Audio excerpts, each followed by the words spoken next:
So, today we're focusing on mastering the Mercor AI Domain Interview. If you're preparing for this exact assessment, we're exploring candidate experiences, platform documentation, and expert advice to get you ready. Right. And before we jump into it, a paid Mercor interview prep workbook is linked in the video description. So we have a really precise mission for you today. Yeah, we're delivering 8 concrete tips to pass the Mercor AI Domain Interview, and then we'll cover exactly 3 common traps that you really have to avoid. Let's start right off with tip number 1.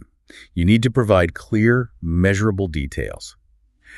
Based on user experiences, the system looks for concrete numbers, specific technologies, and, exact outcomes rather than just vague statements. Yeah, I mean, vague statements are sort of like handing someone a recipe without any measurements. Like, imagine just telling someone to mix flour, sugar, and butter and bake it until it's done. Right. The result would be a total disaster. Exactly. The recipe needs exact quantities, like 2 cups of flour and precise instructions, baking at 350 degrees for 20 minutes. And the platform operates essentially like that baker.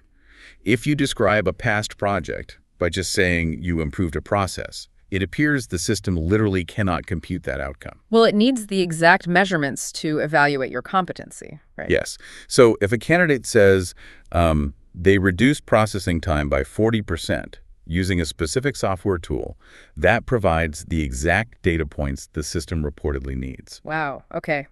That brings us to tip number 2, which is to emphasize personal ownership. Basically, use the word I instead of we. Yeah, this is a huge one.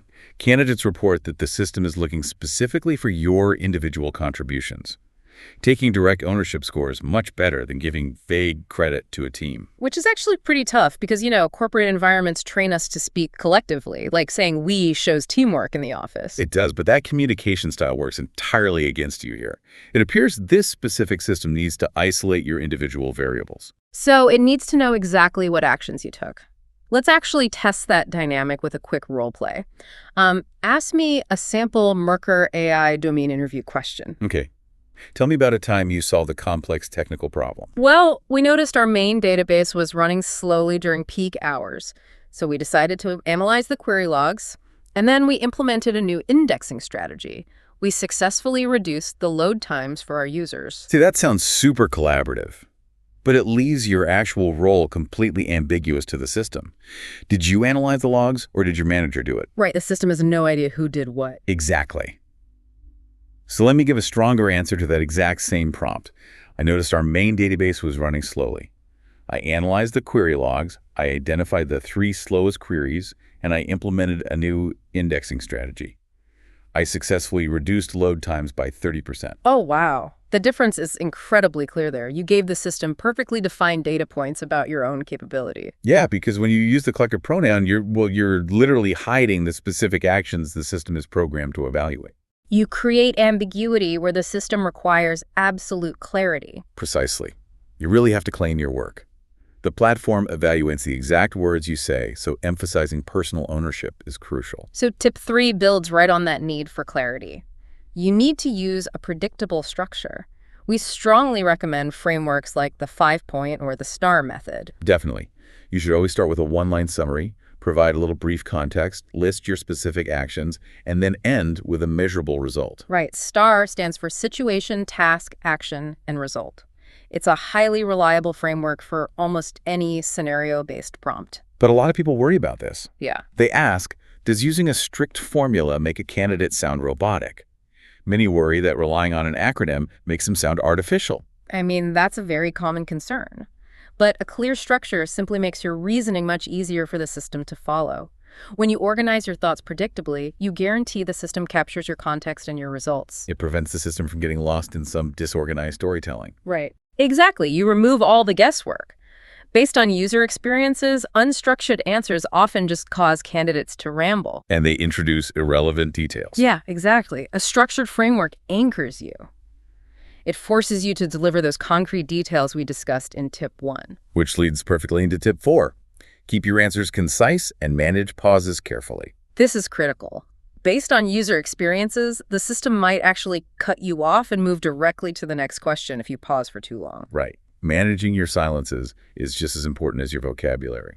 Think of the system's microphone monitoring like one of those automatic sliding doors at a grocery store. Oh, that's a great analogy. Yeah, if you stop or in this case, if you stop speaking for too long, the door just closes and the system moves forward. So stating a clear concluding phrase is like intentionally stepping off the sensor. Let's do another role play to demonstrate exactly how to handle this pacing challenge. Ask me a domain question. All right. How do you ensure accuracy when reviewing content? I ensure accuracy by following a strict three-step verification process. First, I compare the content against the primary source material. Second, I run the text through industry-standard grammar and fact-checking tools. Third, I manually review the final draft for tonal consistency. That completes my answer. I love that ending. That completes my answer. It's so explicit. It really is. By stating explicitly when you're finished, you prevent the platform from misinterpreting a normal, thoughtful pause. Right, because people pause naturally to gather their thoughts all the time. Candidates report that stating your answer is complete gives you total control over the pacing. It completely eliminates the anxiety of wondering if the system is still recording your response. You dictate the exact endpoint. Moving to tip 5, this requires careful preparation before the session even begins. You must align your answers perfectly with your provided resume. Yeah, the platform reportedly generates questions based directly on the resume document you submitted. So you should only list skills and projects you can confidently defend in extensive detail. It's exactly like creating a menu for a restaurant. You should only list the exact dishes you're completely prepared to cook perfectly on demand. Right. If you put a highly complex dish on the menu, but you can't remember the recipe when a customer orders it, they lose trust immediately. Exactly. If you list a specialized programming language or a niche marketing strategy on your resume, the system will reportedly formulate prompts asking you to explain it. And candidates often inflate their resumes to pass initial screening filters. But candidates report that this strategy fails completely during the Mercor AI Domain Interview. Claiming broad expertise you can't back up with structured examples will definitely negatively impact your evaluation. The system actively tests the depth of your claims. You really must review your own resume before the session and prepare concrete STAR method examples for every single bullet point. Okay, tip 6 focuses on critical logistics. Thoroughly test your technical setup in advance.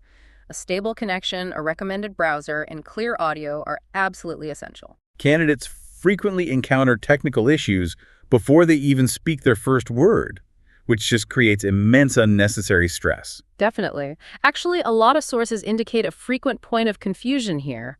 What should a candidate do if the start button is entirely grayed out? Oh yeah, that causes immediate panic.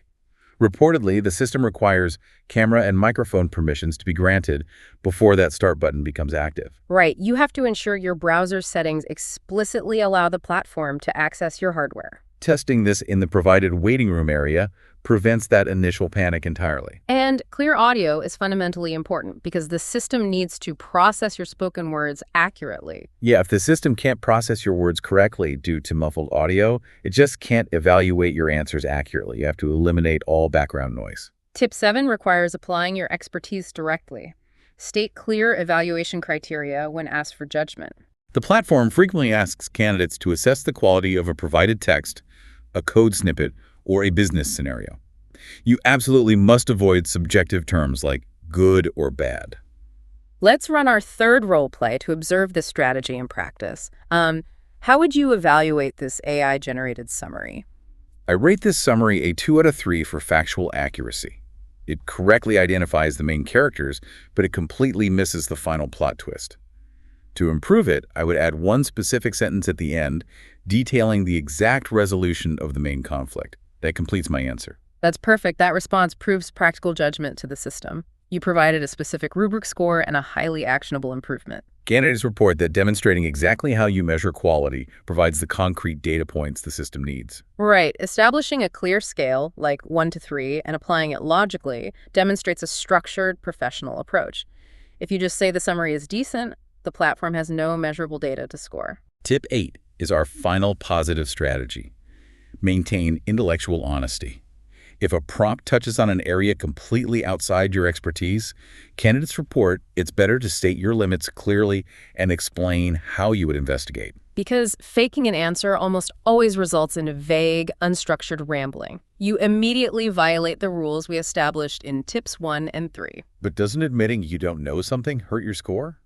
A lot of candidates feel it's counterintuitive to highlight a gap in their knowledge. It's a completely logical worry. However, demonstrating intellectual honesty actually proves reliable judgment. The system evaluates your problem-solving approach just as much as your memorized knowledge. Explaining exactly how you would find the missing information provides a structured, logical response. Like stating you don't have that specific syntax memorized, but you would consult the official documentation and test the solution safely. Exactly. Admitting limits and offering a concrete research plan demonstrates mature critical thinking. Candidates report confident honesty scores much higher than panic fabrication. So we've successfully established 8 strong strategies. Now we have to explore the exact opposite. Here are 3 common traps you must absolutely avoid during the Mercor AI domain interview. Trap 1 is rambling and losing the point. Relying on the concepts from our sources. Talking in circles without a clear outcome is a major pitfall. The system needs short, clear, direct answers. Rambling is exactly like a driver taking an overly long, scenic route when the passenger just needs to get directly to the final destination. The passenger just becomes frustrated and confused by all the unnecessary detours. The platform acts similarly. It requires the absolute direct route to your skills and results. If you take 3 minutes to explain a concept that only requires 30 seconds, you demonstrate poor communication efficiency. Stick to your structured framework. Yeah, avoid adding irrelevant details. Just give the system exactly what it asks for and then state that your answer is complete. Trap 2 involves platform integrity. Using unauthorized external AI tools is strictly prohibited. Platform policies forbid using large language models to write answers during the session. Candidates report strict monitoring of these rules. Breaking them is a fast track to immediate disqualification. The entire purpose of the session is to evaluate your authentic reasoning and personal expertise. Relying on an external tool defeats that purpose entirely. It appears the platform has measures to detect when candidates read generated text rather than speaking naturally. So don't risk your opportunity by attempting to cheat. Rely exclusively on your own preparation. Trap 3 is panicking over technical glitches instead of using your available retakes. Candidates often freeze if a browser tab crashes or their audio unexpectedly drops. It's completely natural to feel a spike of anxiety when the screen just goes blank, your heart drops. Technical issues happen to absolutely everyone, but remember, the system is not judging your internet connection in that exact moment. So how should a candidate strategically handle these situations? Well, the platform reportedly allows up to 3 retakes via the main dashboard. Treat a technical failure as a simple chance to regroup. Don't let panic ruin your next attempt. Candidates report that you can simply access your dashboard, find the specific assessment, and initiate a retake smoothly. A technical glitch is a minor delay, not a permanent failure. Regain your composure, ensure your technical setup is completely stable again, and proceed directly with your structured answers. So mastering the Mercor AI domain interview comes down to clear, structured, and specific communication. Please like and subscribe.